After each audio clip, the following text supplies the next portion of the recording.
आप आप बहुत बेबाक हो रहे हैं, पंखुड़ी ने सिसकते हुए कहा। ये बेबाकी सिर्फ तुम्हारे लिए है, देवराज ने फुसफुसाते हुए उसके होठों को अपने दांतों के बीच दबा लिया। वो चुंबन अब कोमल नहीं रहा था, उसमें एक भूख और प्यास थी। देवराज ने उसे पूरी तरह से अपने नीचे दबा लिया। उनके जिस्मों के बीच अब हवा की भी जगह नहीं बची थी।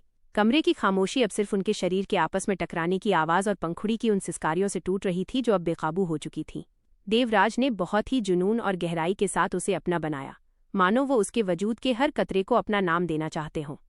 उस रात उम्र का हर फासला, दुनिया का हर डर और हर संकोच उस बिस्तर की सिलवटों में कहीं खो गया। देवराज की अनुभवी मर्दानगी और पंखुड़ी के जुनूनी समर्पण ने मिलकर उस रात को एक ऐसी आग में बदल दिया जिसमें दोनों पूरी तरह भस्म होकर एक हो गए। सुबह की पहली किरण जब उनके पसीने से तरबतर जिस्मों पर पड़ी, तब भी वे एक दूसरे की गिरफ्त से आज़ाद नहीं होना चाहते थे। सूरज की रोशनी अब कमरे में पूरी तरह फैल चुकी थी, लेकिन देवराज और पंखुड़ी के बीच का वो जुनूनी सन्नाटा अभी भी बरकरार था। पिछली रात की थकावट और संतुष्टि उनके चेहरों पर साफ झलक रही थी। देवराज ने अपनी बाहें और कसी, जिससे पंखुड़ी का नग्न बदन उनके चौड़े और मजबूत सीने से पूरी तरह चिपक गया। पंखुड़ी ने धीरे से अपनी आंखें खोलीं और खुद को देवराज की बाहों में कैद पाया। उसने देखा कि देवराज उसे ही निहार रहे थे। उनकी आंखों में अब भी वही गहरा नशा था जो रात भर उनके बीच बना रहा था। आज ऑफिस नहीं जाना? पंखुड़ी ने अपनी मखमली आवाज में पूछा, जबकि उसकी उंगलियां देवराज के सीने पर बने नाखूनों के हल्के निशानों को सहला रही थीं। देवराज ने उसकी ठुड्डी को ऊपर उठाया और उसके गुलाबी होठों को हल्के से काटते हुए कहा, आज मेरा मन इस कमरे की चारदीवारी से बाहर जाने का बिल्कुल नहीं है। तुम्हारा ये बिखरा हुआ रूप, ये गीली आंखें और ये समर्पण मुझे फिर से बेकाबू कर रहा है। उन्होंने अचानक करवट ली और पंखुड़ी को अपने नीचे ले लिया। सुबह की ताजी रोशनी में पंखुड़ी के बदन की सुर्खी और भी ज्यादा उभर कर आ रही थी। देवराज के हाथ अब उसकी रेशमी जांघों पर धीरे धीरे ऊपर की ओर रेंगने लगे। पंखुड़ी ने एक लंबी सांस ली और अपना सिर पीछे की ओर झुका दिया। देवराज जी, अभी तो रात खत्म हुई है, पंखुड़ी ने सिसकते हुए कहा। मेरे लिए ये रात कभी खत्म नहीं होगी, देवराज ने उसकी नाभि पर अपनी गर्म सांसें छोड़ते हुए कहा। उनके होंठ अब फिर से अपना रास्ता बनाने लगे थे, उसके पेट से होते हुए धीरे धीरे ऊपर की ओर। देवराज का स्पर्श आज सुबह और भी ज्यादा मादक और खोजी था। उन्होंने पंखुड़ी के दोनों हाथों को उसके सिर के ऊपर ले जाकर बिस्तर की चादर के साथ दबा दिया। देवराज ने उसकी गर्दन और कानों के पीछे अपनी जुबान से एक गर्म और गीला स्पर्श दिया, जिससे पंखुड़ी का पूरा वजूद कांप उठा। उसके मुंह से निकलने वाली बेबस सिसकारियां देवराज के लिए किसी संगीत की तरह थीं। कमरे की हवा फिर से भारी होने लगी थी। देवराज ने बहुत ही बेबाकी और अधिकार के साथ उसे फिर से महसूस करना शुरू किया। उस सुबह की खामोशी में सिर्फ उनके जिस्मों के मिलन की आवाज और पंखुड़ी की दबी हुई आहें गूंज रही थीं। देवराज ने उसे इतनी शिद्दत से प्यार किया कि पंखुड़ी को महसूस हुआ जैसे वो हवा में तैर रही हो। उस पल में वे सिर्फ पति पत्नी नहीं थे, बल्कि दो ऐसे प्रेमी थे जो एक दूसरे की आग में पूरी तरह जलकर खाक हो जाना चाहते थे। देवराज का अनुभवी जुनून और पंखुड़ी की बेपनाह चाहत ने उस सुबह को भी एक नई सुहागरात में तब्दील कर दिया। हवेली के उस कमरे में वक्त जैसे ठहर गया था।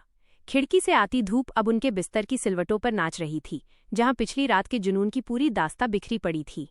देवराज ने पंखुड़ी को अपने ऊपर और भी कसकर खींच लिया, जिससे उसका कोमल बदन उनके सख्त और तपते हुए जिस्म से पूरी तरह एकाकार हो गया।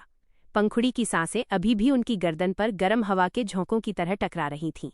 तुम्हारी ये सिसकारियां, देवराज ने पंखुड़ी के गीले बालों को उसके चेहरे से हटाते हुए बहुत ही भारी और मदहोश आवाज में कहा, ये मेरे बरसों के संयम को हर बार जलाकर राख कर देती हैं। मुझे यकीन ही नहीं होता कि तुम आज भी मुझे उसी शिद्दत से मजबूर कर सकती हो जैसे उस पहली रात किया था। पंखुड़ी ने अपनी शर्म से गुलाबी हुई आंखों को ऊपर उठाया और देवराज के होठों पर अपनी उंगली रख दी। मजबूर तो आप मुझे करते हैं देवराज जी, आपका ये हक जताना, ये अधिकार मुझे खुद को खो देने पर मजबूर कर देता है। देवराज की आंखों में फिर से वही शिकारी चमक लौट आई। उन्होंने एक झटके में पंखुड़ी को घुमाया और उसे अपने घुटनों के बल बिस्तर पर खड़ा कर दिया। पंखुड़ी का सफेद बदन सुबह की रोशनी में चमक रहा था। देवराज उसके पीछे आए और अपनी मजबूत बाहें उसकी कमर के घेरे में डाल दीं। उन्होंने पीछे से उसकी गर्दन पर अपने होंठ रखे और धीरे धीरे नीचे की ओर बढ़ने लगे। उनका हर स्पर्श, हर चुंबन पंखुड़ी के बदन में जुनून की नई लहरें पैदा कर रहा था। देवराज के हाथ अब उसकी देह के सबसे संवेदनशील हिस्सों के साथ बेबाकी से खेलने लगे थे। देवराज जी, रुकिए, अब और नहीं। पंखुड़ी ने बेबस होकर अपना सिर पीछे उनके कंधे पर गिरा दिया, लेकिन उसके शब्द उसकी शारीरिक चाहत के विपरीत थे। अभी तो शुरुआत है पंखुड़ी, देवराज ने उसके कान की लौ को अपने दांतों से हल्के से दबाते हुए कहा। उन्होंने उसे वापस नीचे लिटाया और उसके पैरों को अपनी कमर के गिर्द कसने का इशारा किया। उस सुबह कमरे के पर्दे बंद थे। लेकिन उनके दिलों के द्वार पूरी तरह खुले थे। देवराज ने बहुत ही गहराई और अधिकार के साथ एक बार फिर उसे अपना बनाया। कमरे में सिर्फ उनकी तेज होती धड़कनों और जिस्मों की रगड़ का शोर था। देवराज का हर वार पंखुड़ी को एक नई दुनिया में ले जा रहा था, जहां सिर्फ आनंद और समर्पण था।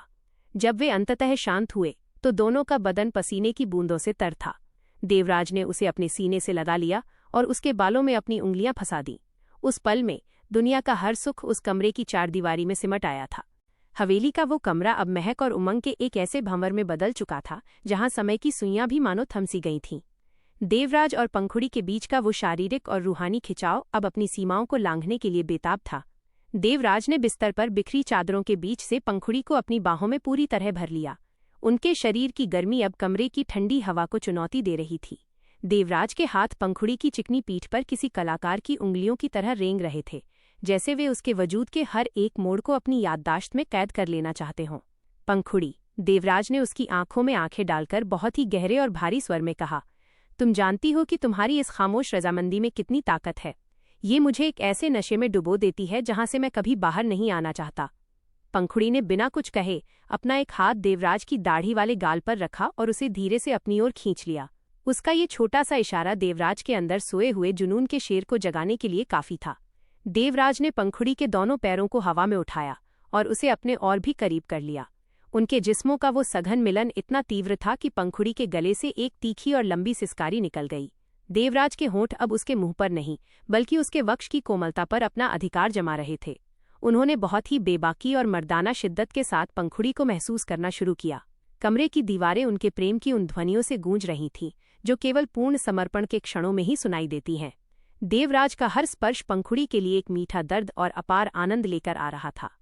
मैं आपकी हूँ देवराज जी, पूरी तरह आपकी। पंखुड़ी ने अपनी आंखें बंद कर सिसकते हुए अपने नाखून देवराज के कंधों में गड़ा दिए। उस दोपहर सूरज ढलने लगा था, लेकिन उनकी प्यास कम होने का नाम नहीं ले रही थी। देवराज ने उसे एक बार फिर उस चरम सुख तक पहुंचाया जहां रूह और जिस्म का भेद पूरी तरह मिट जाता है। वे दोनों एक दूसरे की आग में जलते रहे और अंततः एक दूसरे के आगोश में पसीने से भीगे हुए शांत होकर सिमट गए। हवेली का वो एकांत कोना आज उनके उन्मुक्त और बेबाक प्यार की सबसे बड़ी गवाही बन चुका था। हवेली की खिड़कियों से छनकर आती शाम की मध्यम रोशनी अब उनके पसीने से चमकते जिस्मों पर सुनहरी चादर बिछा रही थी। देवराज ने पंखुड़ी को अपनी बाहों के घेरे में थोड़ा ढीला किया, लेकिन उसे खुद से अलग नहीं होने दिया। पंखुड़ी का सिर उनके चौड़े सीने पर टिका था, जहां उसकी तेज धड़कनें धीरे धीरे शांत हो रही थीं। देवराज ने उसके कानों के पास फुसफुसाते हुए कहा, पंखुड़ी, लोग कहते हैं कि वक्त के साथ आग ठंडी पड़ जाती है, लेकिन हर बार जब मैं तुम्हें छूता हूं, मुझे लगता है जैसे मैं पहली बार किसी ज्वालामुखी को छू रहा हूं। पंखुड़ी ने अपना चेहरा ऊपर उठाया। उसके होंठ अभी भी थोड़े सूजे हुए और लाल थे, जो देवराज के जुनूनी चुंबनों का परिणाम थे। उसने शरारत भरी नजरों से उनकी आंखों में देखा। ज्वालामुखी मैं हूं या आप? आपकी ये पकड़, आपका ये बेबाक अंदाज, मुझे कभी कभी लगता है जैसे आप मुझे अपनी रूह के अंदर ही खींच लेना चाहते हैं। देवराज मुस्कुराए, एक ऐसी मुस्कान जिसमें मर्दाना गर्व और बेपनाह मोहब्बत दोनों थे। उन्होंने अचानक पंखुड़ी को अपनी गोद में बिठा लिया, जिससे उनके जिस्म एक बार फिर पूरी तरह से सट गए। अगर ऐसा मुमकिन होता तो मैं तुम्हें दुनिया की नज़रों से छुपाकर अपने दिल की धड़कनों के बीच ही कैद कर लेता। देवराज ने उसकी कमर के निचले हिस्से को अपनी उंगलियों से सहलाते हुए कहा। उनके हाथों का वो खोजी स्पर्श फिर से पंखुड़ी के बदन में सिहरन पैदा करने लगा। देवराज ने उसके बालों को पीछे की ओर झटका और उसकी नग्न पीठ पर अपनी उंगलियों से देव लिखना शुरू किया। आज रात मैं चाहता हूं कि कोई रोशनी न हो, सिर्फ हम हो, ये अंधेरा हो और हमारी धड़कनों का शोर। उन्होंने पंखुड़ी के होठों को फिर से अपनी गिरफ्त में ले लिया, लेकिन इस बार ये चुंबन कोमल नहीं था। इसमें एक मांग थी, एक अधिकार था। देवराज के हाथ अब पंखुड़ी के वजूद को एक नए सिरे से कुरेदने लगे थे। कमरे की हवा एक बार फिर से भारी और मादक होने लगी थी। पंखुड़ी ने अपनी बाहें देवराज के गले में डाल दी और खुद को उस आने वाले तूफान के हवाले कर दिया जिसे सिर्फ देवराज ही ला सकते थे। हवेली की वो शाम अब एक और बेबाक और जुनूनी रात की ओर कदम बढ़ा रही थी। रात ढलते ही हवेली का सन्नाटा और भी गहरा हो गया, लेकिन देवराज और पंखुड़ी के कमरे में खामोशी का नामो निशान नहीं था। देवराज ने अपनी बात पूरी की और कमरे के सारे दिए बुझा दिए। अब वहां सिर्फ खिड़की से छनकर आती चांदनी थी, जो पंखुड़ी के बदन को चांदी की तरह चमका रही थी।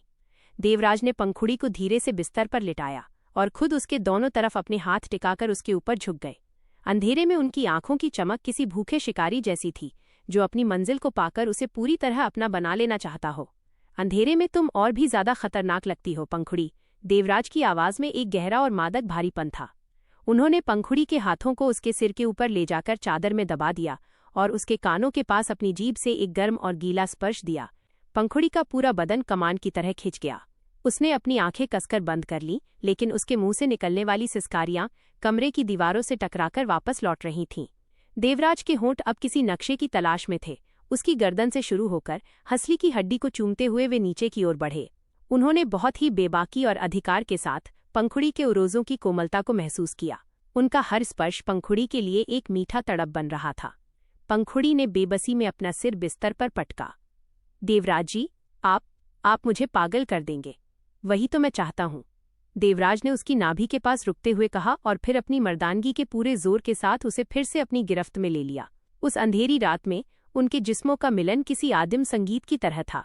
देवराज का अनुभवी और सख्त वजूद जब पंखुड़ी की कोमल और रेशमी देह से टकराया तो जैसे बिजली कौंध गई। वे दोनों एक दूसरे में इस कदर उलझे थे कि ये बताना मुश्किल था कि कहाँ देवराज खत्म हो रहे हैं और कहाँ पंखुड़ी शुरू हो रही है। कमरे में सिर्फ उनकी भारी होती सांसों, बिस्तर की चरचराहट और पंखुड़ी की उन मदहोश कर देने वाली सिसकारियों का शोर था जो रात के सन्नाटे को चीर रही थीं। देवराज ने उसे उस मुकाम पर पहुंचा दिया जहां सिर्फ आनंद की चरम सीमा थी। जब वे अंततः एक दूसरे की बाहों में पसीने से तरबतर होकर गिरे तो हवेली की वो रात उनके प्यार की सबसे बोल्ड और हसीन गवाह बन चुकी थी। देवराज ने उसे अपने सीने से लगा लिया और पंखुड़ी ने उनकी धड़कनों को सुनते हुए खुद को दुनिया की सबसे खुशनसीब औरत महसूस किया। हवेली की उस रात का सन्नाटा अब पूरी तरह से उनकी सांसों की गर्मी में पिघल चुका था।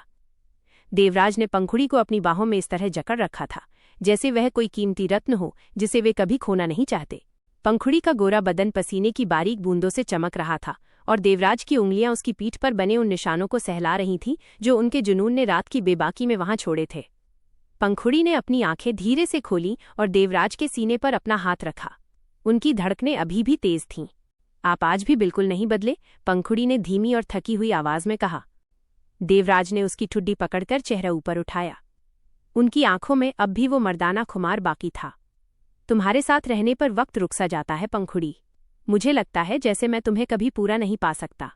हर बार कुछ अधूरा रह जाता है जो मुझे फिर से तुम्हारी ओर खींचता है। उन्होंने पंखुड़ी को करवट दिलाकर उसे अपनी ओर घुमाया और उसके होठों को एक बार फिर अपनी गिरफ्त में ले लिया। इस बार चुंबन में कोई जल्दबाजी नहीं थी, बल्कि एक गहरा और रूहानी ठहराव था। देवराज के हाथ अब उसकी कमर से होते हुए उसकी जांघों तक पहुंच रहे थे, जहां उनका स्पर्श पंखुड़ी के अंदर फिर से एक नई आग सुलगा रहा था। देवराज जी, रात बीतने को है, पंखुड़ी ने उनके गले में अपनी बाहें डालते हुए फुसफुसाया। तो क्या हुआ? जब तक तुम मेरे पास हो, हर लम्हा एक नई रात है, देवराज ने उसकी गर्दन के पीछे अपने होंठ टिकाते हुए कहा। उन्होंने उसे फिर से अपने नीचे दबा लिया और उसके वजूद के हर एक कतरे को अपनी चाहत से सराबोर कर दिया। उस रात की आखिरी पहर में हवेली की उन दीवारों ने उनके प्यार का वो रूप देखा जो शब्दों से परे था। देवराज ने उसे इतनी शिद्दत और बेबाकी से अपना बनाया कि पंखुड़ी को लगा जैसे उसकी आत्मा उसके शरीर से निकलकर देवराज में समा गई हो। सुबह की पहली मध्यम रोशनी जब खिड़की से अंदर आई तो वे दोनों एक दूसरे में इस कदर उलझे हुए थे कि उन्हें खुद का होश भी नहीं था। वो रात उनके जीवन की सबसे जुनूनी और अमर रात बन गई थी। सुबह का आगाज। सुबह की उस पहली किरण ने जब कमरे में दस्तक दी तो फिजाओं में रात के उस बेलगाम जुनून की महक अब भी तैर रही थी। देवराज ने पंखुड़ी को अपनी बाहों से एक पल के लिए भी जुदा नहीं किया था। वे दोनों एक दूसरे की गर्माहट में इस कदर डूबे थे कि नींद और जागने के बीच का फासला मिट चुका था। देवराज ने पंखुड़ी के कानों के पास जाकर बहुत ही धीमी और मदहोश कर देने वाली आवाज में फुसफुसाया, जाग गई? या अभी भी उसी ख्वाब में हो जो हमने रात भर जिया है? पंखुड़ी ने जवाब देने की कोशिश की, लेकिन उसका गला रात की उन बेतहाशा सिसकारियों की वजह से थोड़ा बैठ गया था। उसने बस अपनी आंखें मूंद लीं और देवराज के मजबूत कंधों पर अपना चेहरा रगड़ दिया। देवराज ने उसकी इस मासूमियत पर मुस्कुराते हुए उसके बदन को चादर के अंदर और भी करीब खींच लिया। तभी देवराज के दिमाग में एक शरारत सूझी। उन्होंने पंखुड़ी को गोद में उठाया और सीधे कमरे से जुड़े उस विशाल शाही बाथरूम की ओर ले गए। वहां संगमरमर का बना एक बड़ा बाथटब था जिसे देवराज ने पिछली रात ही गुलाब की पंखुड़ियों और सुगंधित तेलों से तैयार करने का निर्देश दिया था। देवराज जी, ये क्या कर रहे हैं? पंखुड़ी ने घबराते हुए उनके गले में अपनी बाहें कस लीं। सुबह का आगाज भी उतना ही हसीन होना चाहिए जितनी हमारी रात थी। देवराज ने उसे धीरे से गुनगुने पानी में उतारा और खुद भी उसके सामने बैठ गए। पानी की लहरें जब उनके नग्न जिस्मों से टकराईं तो एक बार फिर उत्तेजना का वही पुराना सैलाब उमड़ पड़ा।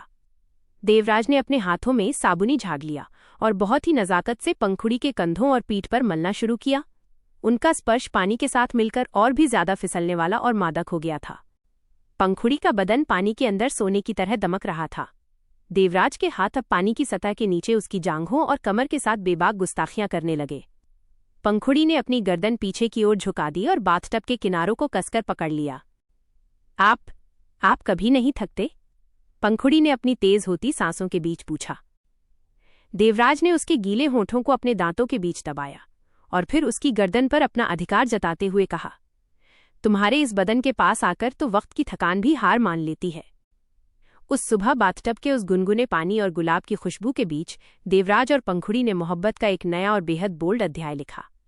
पानी की छपाछप और उनकी भारी होती सांसों ने उस सुबह को भी एक यादगार रात में तब्दील कर दिया। हवेली पर संकट। बाथटब के उस मदहोश कर देने वाले माहौल और एक दूसरे के जिस्मों की गर्माहट में डूबे देवराज और पंखुड़ी को वक्त का अंदाजा ही नहीं रहा। लेकिन तभी कमरे के बाहर गलियारे में भारी कदमों की आहट और फिर कमरे के दरवाजे पर एक जोरदार दस्तक हुई। भैया, ओ भैया, जल्दी बाहर आइए, अनर्थ हो गया। बाहर देवराज के छोटे भाई विक्रम की घबराई हुई आवाज गूंजी। विक्रम पिछले 2 सालों से विदेश में था और उसका इस तरह अचानक बिना बताए लौट आना किसी खतरे की घंटी से कम नहीं था। देवराज और पंखुड़ी झटके से एक दूसरे से अलग हुए। पंखुड़ी का चेहरा शर्म और डर से सफेद पड़ गया। उसने जल्दी से एक बड़ा तौलिया अपने बदन पर लपेटा, जबकि देवराज ने चेहरे पर आए गुस्से और झुंझलाहट को दबाते हुए बाथरोब पहना। विक्रम, इतनी सुबह?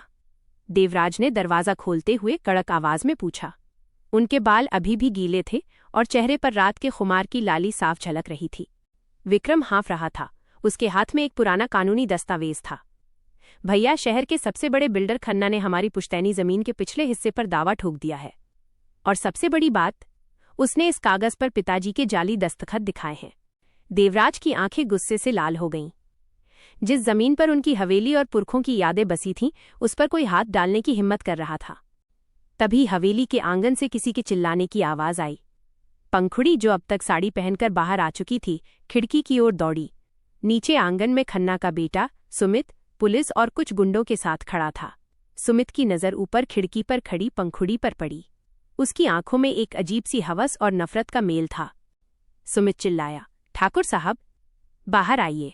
इस हवेली का आधा हिस्सा अब मेरा है। या तो कागजात पर साइन कीजिए या फिर, उसने अपनी नज़र पंखुड़ी पर टिका दी, या फिर कुछ ऐसा दीजिए जो इस जमीन से भी ज्यादा कीमती हो। देवराज ने मुट्ठियां कस लीं।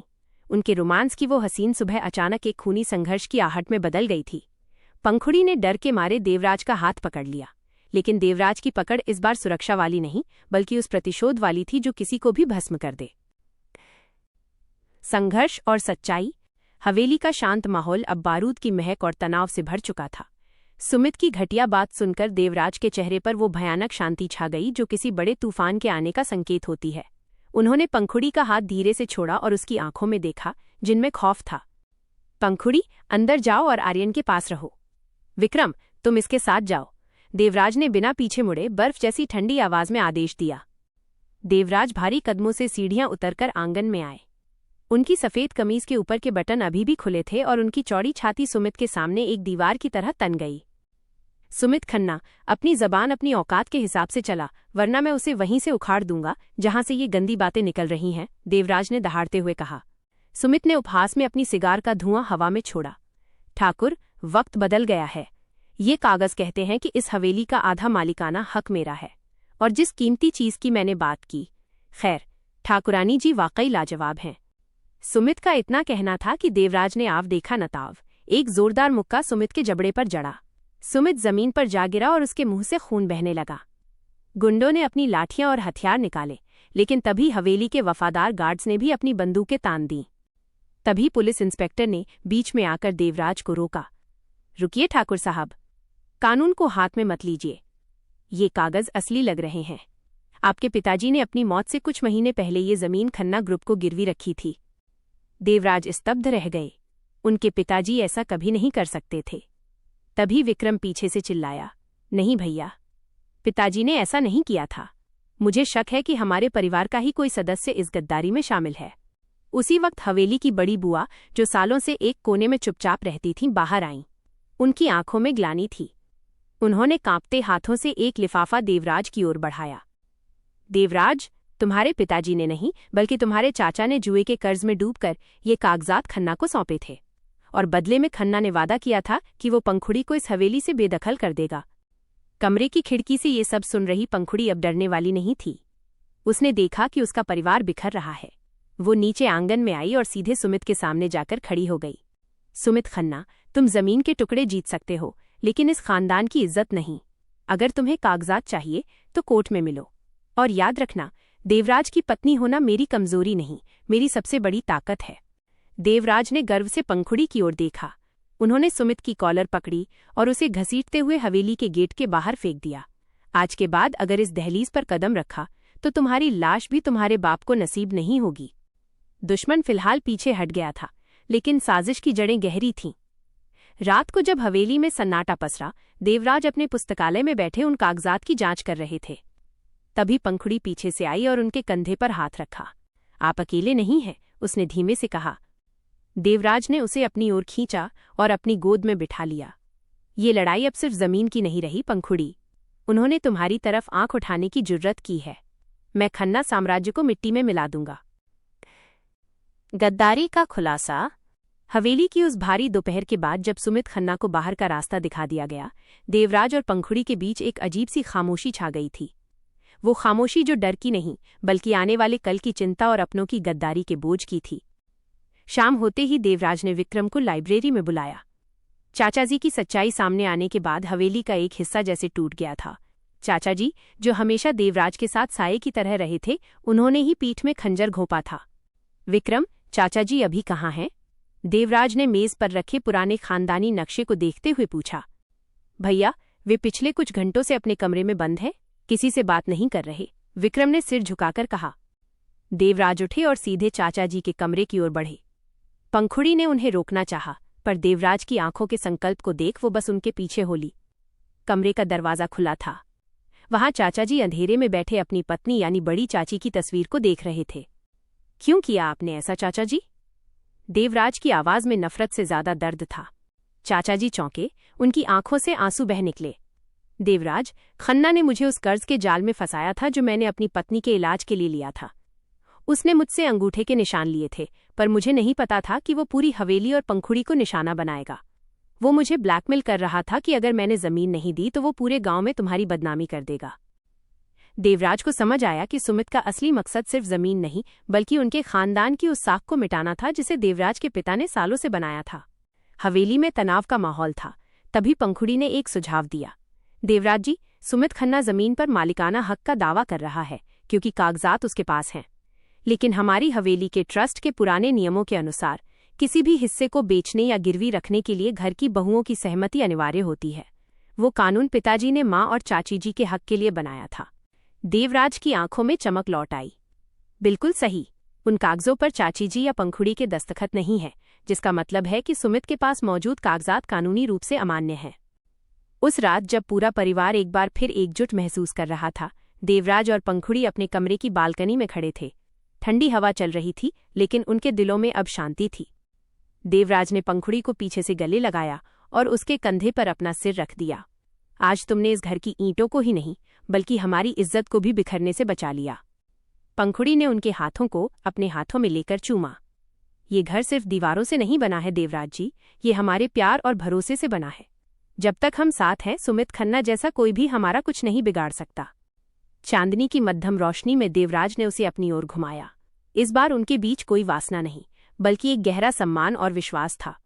उन्होंने पंखुड़ी के माथे को चूमा, जो किसी भी शारीरिक स्पर्श से कहीं ज्यादा गहरा और रूहानी था।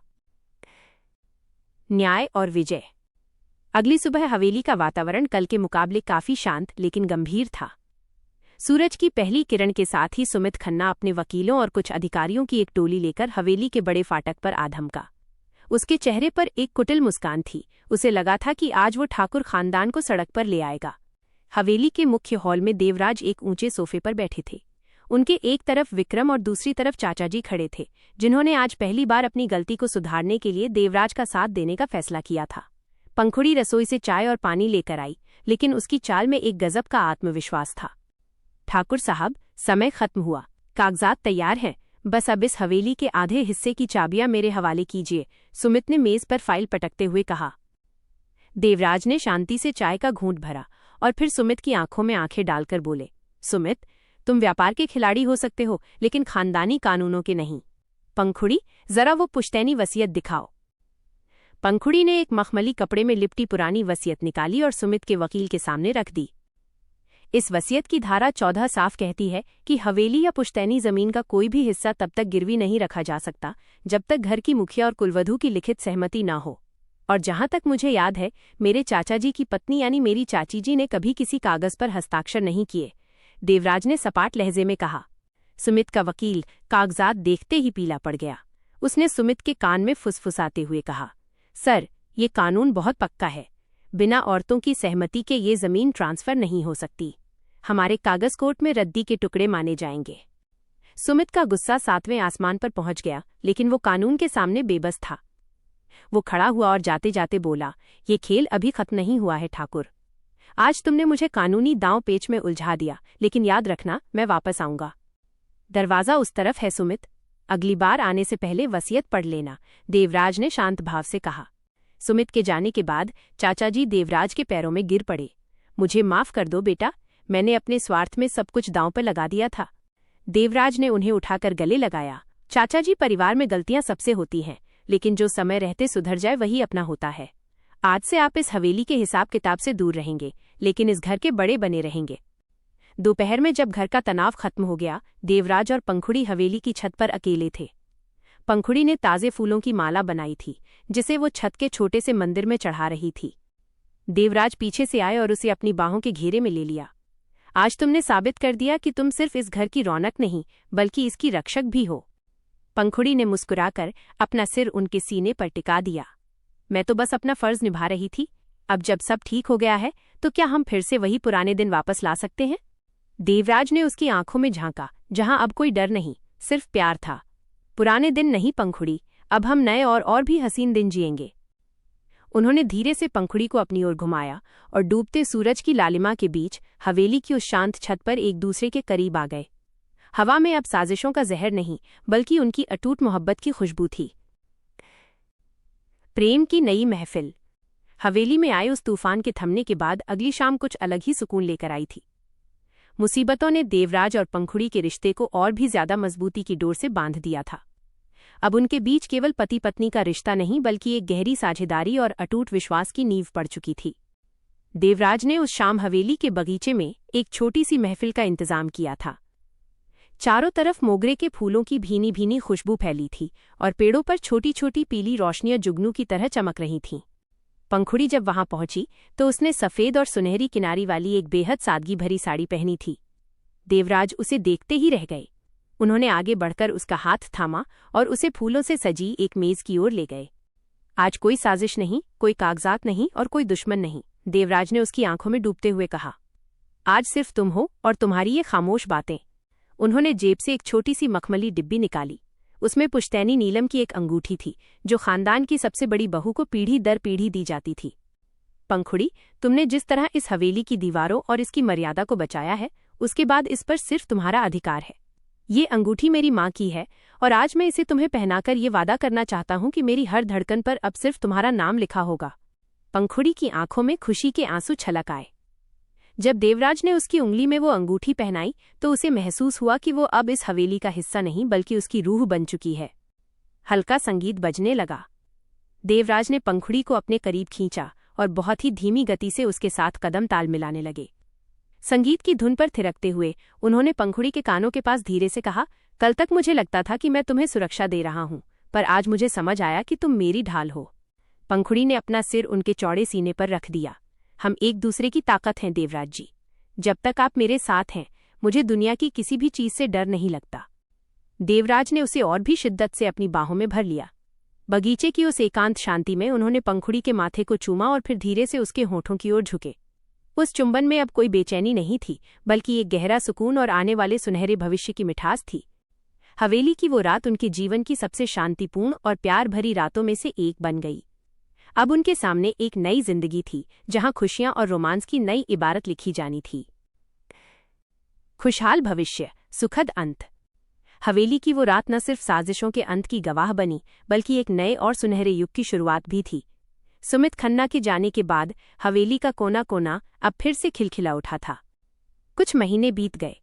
हवेली में अब पहले जैसा तनाव नहीं, बल्कि उत्सव का माहौल रहता था। चाचा जी ने अपने पुराने पापों का प्रायश्चित करने के लिए खुद को समाज सेवा और हवेली के बगीचों की देखरेख में लगा दिया था। विक्रम ने शहर में एक नया कानूनी व्यापार शुरू किया, जिससे खानदान का नाम और भी रोशन हुआ। लेकिन सबसे बड़ी खुशी अभी आनी बाकी थी। एक सुहानी सुबह पंखुड़ी ने शर्माते हुए देवराज को एक छोटी सी चांदी की डिब्बी भेंट की। जब देवराज ने उसे खोला तो उसमें नन्हे कदमों के निशान वाला एक कार्ड था। देवराज की आंखों में खुशी के आंसू आ गए। उन्होंने पंखुड़ी को हवा में उठा लिया और उसे अपनी बाहों में भरकर पूरे कमरे में गोल गोल घूमने लगे। पंखुड़ी, तुमने मुझे दुनिया की सबसे बड़ी दौलत दे दी है, देवराज ने उसके माथे को चूमते हुए कहा। कुछ समय बाद हवेली के आंगन में नन्हे रुद्र प्रताप सिंह की किलकारियां गूंजने लगीं। देवराज के कठोर व्यक्तित्व में अब एक पिता की कोमलता आ गई थी। वो अक्सर शाम को अपने बेटे को गोद में लेकर हवेली की छत पर बैठते और उसे अपने पूर्वजों की कहानियां सुनाते। पंखुड़ी, जो अब हवेली की असली अन्नपूर्णा और संरक्षिका बन चुकी थी, दूर से मुस्कुराते हुए अपने पूरे परिवार को देखती। उसने न सिर्फ इस घर को टूटने से बचाया था, बल्कि इसे प्यार और ममता से सींचा भी था। हवेली की बालकनी में सूर्यास्त का समय था। ठंडी हवा चल रही थी। देवराज ने पीछे से आकर पंखुड़ी के कंधों पर शॉल ओढ़ाया और उसे अपने करीब खींच लिया। सोचा था कि जिंदगी सिर्फ जिम्मेदारियों का नाम है, देवराज ने पंखुड़ी के हाथों को अपने हाथों में दबाते हुए कहा, पर तुम्हारे आने के बाद समझ आया कि जिंदगी तो जीने और प्यार करने का नाम है। पंखुड़ी ने अपना सिर उनके कंधे पर टिका दिया। सामने ढलता हुआ सूरज हवेली की दीवारों को सुनहरी आभा से नहला रहा था। हमेशा ऐसे ही साथ रहेंगे ना? पंखुड़ी ने पूछा। देवराज ने उसके माथे पर अपनी मोहब्बत की मुहर लगाते हुए कहा, सिर्फ इस जन्म में नहीं पंखुड़ी, जब तक ये हवेली खड़ी है और जब तक ये आसमान है, हमारी मोहब्बत की दास्तां यहाँ की हवाओं में गूंजती रहेगी।